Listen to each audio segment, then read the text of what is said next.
Hi hello ನನ್ನ ಎಲ್ಲ ಪ್ರೀತಿಯ ವೀಕ್ಷಕರಿಗೆ ಹಾಗೆ ನನ್ನ ಪ್ರೀತಿಯ ಸ್ನೇಹಿತರಿಗೆ ಮತ್ತೊಮ್ಮೆ ನಮ್ಮ ಚಾನಲ್ಗೆ ಸ್ವಾಗತ ಸುಸ್ವಾಗತ. ಸೊ ಮೊದಲದಾಗಿ ಎಲ್ಲರೂ ಹೇಗಿದ್ದೀರಾ? ಹೋಪ್ಫುಲಿ ಎಲ್ಲ ಚೆನ್ನಾಗಿದ್ದೀರಾ ಅಂತ ಅಂದ್ಕೊಂಡಿದ್ದೀನಿ. ಆ್ಯಂಡ್ ಎಲ್ಲ ನಿಮ್ಮ ಕೆಲಸಗಳು ಕೂಡ ತುಂಬಾ ಅದ್ಭುತವಾಗಿ ನಡೀತಾ ಇದೆ ಅಂತ ಕೂಡ ನಾನು ಭಾವಿಸ್ತೀನಿ. ಸೊ ಸ್ನೇಹಿತರೆ, ಇವತ್ತಿನ ವಿಡಿಯೋ ಯಾವುದ್ರ ಬಗ್ಗೆ ಅಂತ ಇವತ್ತಿನ ಈ ಒಂದು ತಮ್ನೆಲ್ನ ನೋಡಿ ಈಗಾಗಲೇ ನಿಮ್ಗೆ ಗೊತ್ತಾಗಿರುತ್ತೆ. ಸೊ ವಿಡಿಯೋ ತುಂಬಾ ಇಂಟ್ರೆಸ್ಟಿಂಗ್ ಆಗಿರುತ್ತೆ, ಸ್ಕಿಪ್ ಮಾಡದೆ ಎಂಡ್ ತನಕ ನೋಡಿ. ಹಾಗೆ ವಿಡಿಯೋ ಸ್ಟಾರ್ಟ್ ಮಾಡೋಕ್ಕಿಂತ ಮುಂಚೆ ಒಂದು ಸ್ಮಾಲ್ ರಿಕ್ವೆಸ್ಟ್, ಯಾರೆಲ್ಲ ಇನ್ನು ಚಾನಲ್ನ ಸಬ್ಸ್ಕ್ರೈಬ್ ಮಾಡದೆ ನೋಡ್ತಾ ಇದ್ದೀರಾ ದಯವಿಟ್ಟು ಚಾನಲ್ನ ಸಬ್ಸ್ಕ್ರೈಬ್ ಮಾಡ್ಕೊಳ್ಳಿ ಅಂತ ಹೇಳ್ತಾ ಬನ್ನಿ ಸ್ನೇಹಿತರೆ, ಇವತ್ತಿನ ಈ ಒಂದು ವಿಡಿಯೋನ ಸ್ಟಾರ್ಟ್ ಮಾಡೋಣ. ಸೊ 20th ಜನವರಿ 2017 ಈ ದಿನ ಡೊನಾಲ್ಡ್ ಟ್ರಂಪ್ ಅವರು ಯುನೈಟೆಡ್ ಸ್ಟೇಟ್ಸ್ ಆಫ್ ಅಮೇರಿಕಾದ 45th ಪ್ರೆಸಿಡೆಂಟ್ ಆಗಿ ಪ್ರಮಾಣ ವಚನನ ಸ್ವೀಕಾರ ಮಾಡ್ತಾರೆ.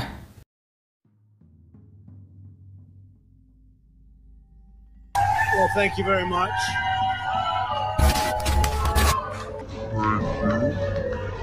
ಸ್ನೇಹಿತರೆ, ಆ ದಿನ ಒಂದು ಇತಿಹಾಸದಲ್ಲಿ ಒಂದು ತಿರುವನ್ನು ಕಂಡಿತ್ತು.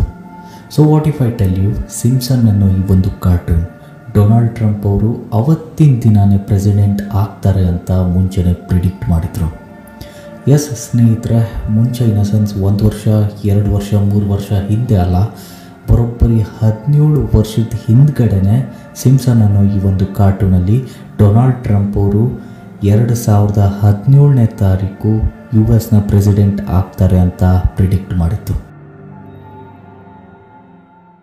ಹೌದು ಸ್ನೇಹಿತರೆ, ಸೊ ಈ ಒಂದು ಕಾರ್ಟೂನ್ ಕೇವಲ ಅದು ಒಂದೇ ಇನ್ಸಿಡೆಂಟ್ನ ಮಾತ್ರ ಅಲ್ಲ, ಹಲವಾರು ಇನ್ಸಿಡೆಂಟ್ಸ್ಗಳನ್ನ ಈ ಒಂದು ಕಾರ್ಟೂನ್ ಮುಂಚೆನೇ ಪ್ರಿಡಿಕ್ಟ್ ಮಾಡಿದೆ. So 1987ನಲ್ಲಿ the Tracy almond show ಅನ್ನೋ ಒಂದು ಕಾಮಿಡಿ ಶೋ ಅಲ್ಲಿ ಒಂದು ಚಿಕ್ಕ ಸೆಗ್ಮೆಂಟ್ ಆಗಿ ಸ್ಟಾರ್ಟ್ ಆದಂತಹ ಈ ಒಂದು ಸಿಂಪ್ಸನ್ ಕೇವಲ ಕೆಲವೇ ವರ್ಷದಲ್ಲಿ ಜನರ ಒಂದು ಅಭಿಪ್ರಾಯ ಹಾಗೆ ಮನಸ್ಸನ್ನು ಗೆದ್ದಂತಹ ಈ ಒಂದು ಸಿಂಪ್ಸನ್ 1989ನಲ್ಲಿ ತನ್ನದೇ ಆದಂತಹ ದ ಸಿಂಪ್ಸನ್ ಅನ್ನೋ ಒಂದು ಶೋನ ಸ್ಟಾರ್ಟ್ ಮಾಡ್ತಾರೆ. ಆ್ಯಂಡ್ ಈ ಒಂದು ಶೋ ಅಂದಿನಿಂದ ಹಿಡಿದು ಇಲ್ಲಿಯ ತನಕ 34 ವರ್ಷದಲ್ಲಿ 700 ಎಪಿಸೋಡ್ಗಿಂತ ಹೆಚ್ಚು ಶೋಸ್ಗಳನ್ನ ಕಂಪ್ಲೀಟ್ ಮಾಡಿ one of the America's longest running show ಆಗಿ ಪ್ರಸಿದ್ಧವಾಗಿದೆ. ಸೊ ಈ ಒಂದು ಕಾರ್ಟೂನ್ ತುಂಬ ಫೇಮಸ್ ಆಗಿರೋದು ಅಮೇರಿಕಾದ ಲೈಫ್ ಸ್ಟೈಲ್, ಅಲ್ಲಿನ ವಾತಾವರಣ ಹಾಗೆ ಅಲ್ಲಿನ ಪಾಲಿಟಿಕ್ಸ್ನ ಮೋಸ್ಟ್ ಹಿಲೇರಿಯಸ್ ವೇ ಆಗಿ ಜನರಿಗೆ ತಲುಪಿಸೋದಕ್ಕೆ ಈ ಒಂದು ಕಾರ್ಟೂನ್ ತುಂಬ ಫೇಮಸ್ ಆಗಿದೆ. ಬಟ್ ಅಪಾರ್ಟ್ ಫ್ರಮ್ ದಿಸ್, ಇನ್ನೊಂದು ವಿಷಯಕ್ಕೆ ಈ ಕಾರ್ಟೂನ್ ಏನಕ್ಕೆ ಅಷ್ಟು ಫೇಮಸ್ ಅಂದರೆ ರಿಯಲ್ ಲೈಫ್ ಇನ್ಸಿಡೆಂಟ್ಸ್ಗಳನ್ನ ಈ ಒಂದು ಕಾರ್ಟೂನ್ ತುಂಬ ಅಕ್ಯುರೇಟ್ ಆಗಿ ಪ್ರಿಡಿಕ್ಟ್ ಮಾಡ್ತಾ ಇತ್ತು. ಸೊ 19th ಮಾರ್ಚ್ 2000 ತೋರಿಸಿದಂತಹ ದ ಸಿಂಪ್ಸನ್ ಎಪಿಸೋಡ್ನ ಸೀಸನ್ 11ನ 19ನೇ ಎಪಿಸೋಡಲ್ಲಿ ಆಲ್ರೆಡಿ ಈ ಒಂದು ಶೋ USA ಪ್ರೆಸಿಡೆಂಟ್ ಆಗಿ ಡೊನಾಲ್ಡ್ ಟ್ರಂಪ್ ಅವರು ಆಯ್ಕೆ ಆಗ್ತಾರೆ ಅಂತ ಮುಂಚೆನೇ ಪ್ರಿಡಿಕ್ಟ್ ಮಾಡಿತ್ತು. ಇದನ್ನು ಇನ್ನೂ ಡೀಟೇಲ್ ಆಗಿ ಎಕ್ಸ್ಪ್ಲೇನ್ ಮಾಡಬೇಕು ಅಂದರೆ ಸ್ಕ್ರೀನ್ ಮೇಲೆ ಒಂದು ವಿಡಿಯೋನ ಹಾಕ್ತೀನಿ, ಅದನ್ನ ನೋಡ್ಕೊಂಡು ಬನ್ನಿ. Some of these are literal one-to-ones of the real moment too.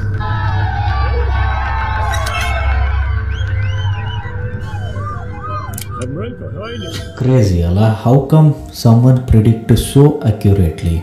And even ಅದರಲ್ಲಿ ತೋರಿಸಿರೋ ಹಾಗೆ ಆ ಒಂದು ಪೋಸ್ಟರ್ ಬೀಳೋದನ್ನು ಕೂಡ ತುಂಬ ಅಕ್ಯುರೇಟ್ ಆಗಿ ಪ್ರಿಡಿಕ್ಟ್ ಮಾಡಿದ್ದಾರೆ. ಸ್ನೇಹಿತರೆ, ನಿಮ್ಗೆ ಇನ್ನೊಂದು ವಿಷಯನ ಹೇಳ್ತೀನಿ, ಇದನ್ನು ಕೇಳಿದ್ರೆ ಇನ್ನೂ ಶಾಕ್ ಆಗ್ತೀರಾ. ಸೊ 1993 ಇದೇ ದ ಸಿಂಪ್ಸನಲ್ಲಿ ಒಂದು ಫೇಮಸ್ ಎಪಿಸೋಡಲ್ಲಿ ಕೋಬಿ ಗ್ರಾನೆಟ್ ಅನ್ನೋ ಒಬ್ಬ ಫೇಮಸ್ ಬ್ಯಾಸ್ಕೆಟ್ ಬೌಲರ್ ಏರೋಪ್ಲೇನ್ ಕ್ರ್ಯಾಶಲ್ಲಿ ತೀರ್ ಹೋಗ್ತಾನೆ ಅಂತ ಒಂದು ಶೋ ಬರುತ್ತೆ. Okay, so guess what, 26th ಜನವರಿ 2020 ಇದೇ ಬ್ಯಾಸ್ಕೆಟ್ ಬೌಲರ್ ಕೋಬಿ ಗ್ರಾನೆಟ್ ಅವರು ಏರೋಪ್ಲೇನ್ ಕ್ರ್ಯಾಶಲ್ಲಿ ಸತ್ತೋಗ್ತಾರೆ. ಅವರು ಆಕ್ಸಿಡೆಂಟಲ್ಲಿ ಸಾಯ್ಬೋದಾಗಿತ್ತು, ಯಾವುದೋ ರೋಗ ಬಂದು ಸಾಯ್ಬೋದಾಗಿತ್ತು, ಆ್ಯಂಡ್ ಈವನ್ ಹಾರ್ಟ್ ಅಟ್ಯಾಕಲ್ಲಾದರೂ ಸಾಯ್ಬೋದಾಗಿತ್ತು. ಬಟ್ ಏರೋಪ್ಲೇನಲ್ಲೇ ಸಾಯ್ತಾರೆ ಅಂತ ಆ ಒಂದು ಶೋ ಪ್ರಿಡಿಕ್ಟ್ ಮಾಡೋಕ್ಕಾದರೂ ಹೇಗೆ ಸಾಧ್ಯ? ಇದು ರಿಯಲ್ ಆಗಿ ಏನಾದರೂ ಕೋ ಇನ್ಸಿಡೆಂಟಾ ಅಥವಾ ಏನಾದರೂ ಪ್ಲ್ಯಾನ್ ಮಾಡಿ ಸಾಯಿಸಿರೋದಾ? ಸೊ ಸ್ನೇಹಿತರೆ, ಇವಾಗ ಪ್ರೆಸೆಂಟ್ ಸ್ಕ್ಯಾನರಿಗೆ ಬರೋಣ. ಸೊ 2023 ಎಲನ್ ಮಸ್ಕ್ ಅವರು ಟ್ವಿಟರ್ನ ಖರೀದಿ ಮಾಡಿ ಅದನ್ನು ಎಕ್ಸ್ ಅಂತ ರೀನೇಮ್ ಮಾಡಿರೋದ್ರ ಬಗ್ಗೆ ನಿಮಗೆಲ್ಲ ಗೊತ್ತೇ ಇದೆ, ಕರೆಕ್ಟಾ? ಸೊ ಇದೇ ಒಂದು ಸಿಂಪ್ಸನ್ ಕಾರ್ಟೂನಲ್ಲಿ 23ನೇ ಸೀಸನ್ನ 18ನೇ ಎಪಿಸೋಡಲ್ಲಿ ಒಂದಷ್ಟು ಕಾರ್ಟೂನ್ಸ್ಗಳು ಫೋನ್ನ ಯೂಸ್ ಮಾಡ್ತಿರುವಂತಹ ಒಂದು ಎಪಿಸೋಡ್ ಬರುತ್ತೆ. ಸೊ ಆ ಒಂದು ಎಪಿಸೋಡಲ್ಲಿ ಸ್ಪೆಸಿಫಿಕ್ಕಾಗಿ ಮೊಬೈಲಲ್ಲಿ ಎಕ್ಸ್ ಅನ್ನೋ ಒಂದು ಸಿಂಬಲ್ ನಮಗೆ ಕಾಣಿಸುತ್ತೆ. ಸೊ ಇದು ಕೋ ಇನ್ಸಿಡೆಂಟಾ ಅಥವಾ ಆ ಒಂದು ಕಾರ್ಟೂನ್ನ ಮೇಕರ್ಸ್ ನಮಗೆ ಮುಂಚೆನೇ ಹಿಂಟ್ ಕೊಟ್ಟಿದ್ರ? ಸ್ನೇಹಿತರೆ, ಇನ್ನೊಂದು ಆಶ್ಚರ್ಯ ಏನಂದರೆ, ಇದೇ ದ ಸಿಂಪ್ಸನ್ ಕಾರ್ಟೂನ್ನ 27ನೇ ಎಪಿಸೋಡಲ್ಲಿ ಒಂದು ಸೀನ್ ಬಂದು ಹೋಗುತ್ತೆ. ಅನ್ನೆಸೆಸರಿ ಸೀನ್ನ ಆ್ಯಡಪ್ ಮಾಡಿದ್ದಾರೆ. ಆ ಒಂದು ಸೀನಲ್ಲಿ ಏನು ಅಂದರೆ, ರಿಚರ್ಡ್ ಬ್ರಾನ್ಸ್ ಅನ್ನೋರು ಒಂದು ಸ್ಪೇಸ್ಶಿಪ್ಪಲ್ಲಿ ತೇಲಾಡ್ತಾ ಇರ್ತಾರೆ. ಗೆಸ್ ವಾಟ್, 2021 ನಿಜವಾಗ್ಲೂ ರಿಚರ್ಡ್ ಬ್ರಾನ್ಸ್ ಸ್ಪೇಸ್ಶಿಪ್ಪಲ್ಲಿ ಹೋಗಿ ಅಲ್ಲಿ ತೇಲಾಡ್ತಾ ಇರ್ತಾನೆ. How come it's possible? ಒಂದು ಸೇಯಿಂಗ್ ಇದೆ ಆಯಿತಾ, ದ ಸಿಂಪ್ಸನ್ ಅನ್ನೋ ಈ ಕಾರ್ಟೂನ್ನ ಮೇಕರ್ಸ್ ಏನಿದ್ದಾರೆ, ಏನೇ ಒಂದು ಸ್ಕ್ರಿಪ್ಟಲ್ಲಿ ಬರೆದ್ರೆ ಅದೇ ಸ್ಕ್ರಿಪ್ಟನ್ನ ರಿಯಾಲಿಟಿಗೆ ಕನ್ವರ್ಟ್ ಮಾಡೋದಕ್ಕೆ ಅವರು ತುಂಬಾ ಪ್ರಯತ್ನ ಪಡ್ತಾರಂತೆ. I don't know how far it's true, but ಈ ಥರ ಒಂದು ಸೇಯಿಂಗ್ಸ್ ಇದೆ. ಬಟ್ ಕ್ರೇಜಿ, ಅದು ಏನೇ ಆಗಿದ್ರು ಈ ಥರ accurate predictions, how come it's possible bro? ಈ ಥರ ಇಟ್ಸ್ ಇಂಪಾಸಿಬಲ್. ಸ್ನೇಹಿತರೆ, ನಿಮಗೆ ಒಂದು ವಿಷಯದ ಬಗ್ಗೆ ಜ್ಞಾಪಿಸೋದಕ್ಕೆ ಪ್ರಯತ್ನ ಪಡ್ತೀನಿ. 8th ಸೆಪ್ಟೆಂಬರ್ 2022 ಕ್ವೀನ್ ಎಲಿಜಬೆತ್, ಇಂಗ್ಲೆಂಡ್ನ ರಾಣಿ, ತೀರೋಗ್ತಾಳೆ. ಕರೆಕ್ಟಾ? ನಿಮಗೆ ನೆನಪಿದೆ ತಾನೆ?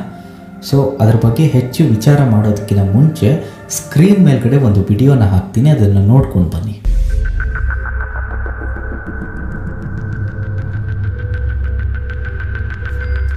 ಸೊ ಎಂಥ ಆಶ್ಚರ್ಯ ಅಲ್ಲ, ಈ ಒಂದು ಶೋ ಮುಂದೆ ಇನ್ ಫ್ಯೂಚರ್ ಆಗೋ ಎಲ್ಲ ಒಂದು ಇವೆಂಟ್ಸ್ಗಳನ್ನ ಮುಂಚೆನೇ ಪ್ರಿಡಿಕ್ಟ್ ಮಾಡ್ತದೆ. ಅದು ಪ್ರಿಡಿಕ್ಟ್ ಅಷ್ಟೇ ಅಲ್ಲ, ಪಿನ್ ಪಾಯಿಂಟ್ ಅಕ್ಯುರೇಸಿಯಲ್ಲಿ ಪ್ರಿಡಿಕ್ಟ್ ಮಾಡ್ತದೆ. How come it's possible? ಇದು ಕೋ ಇನ್ಸಿಡೆನ್ಸಾ ಅಥವಾ ರಿಯಲ್ಲಾ? ಇನ್ ಕೇಸ್ ಇದೇನಾದರೂ ಕೋ ಇನ್ಸಿಡೆನ್ಸ್ ಆಯಿತು ಅಂದರೆ ಪದೇ ಕೋ ಇನ್ಸಿಡೆನ್ಸ್ ಆಗೋದಕ್ಕೆ ಹೇಗೆ ಸಾಧ್ಯ? ಅಥವಾ ಈ ಒಂದು ಮೇಕರ್ಸ್ ಏನಾದರೂ ಮಲ್ಟಿವರ್ಸಿಂದ ಬಂದುಬಿಟ್ಟು ಈ ಒಂದು ಶೋನ ಬರೀತಾ ಇದ್ದಾರಾ? ಏನು ಕತೆ? ಸೊ ಇದ್ರ ಬಗ್ಗೆ ನಿಮ್ಗೆ ಏನು ಅನಿಸುತ್ತೆ? ನಿಮ್ಮ ಒಂದು ಕಮೆಂಟನ್ನು, ನಿಮ್ಮ ಒಂದು ಅನಿಸಿಕೆನ ಕಮೆಂಟ್ ಮೂಲಕ ತಿಳಿಸಿ. ಸೊ ಮುಂದಿನ ವಿಡಿಯೋದಲ್ಲಿ ಮತ್ತೊಮ್ಮೆ ಭೇಟಿಯಾಗೋಣ. So until then take care and thank you for watching.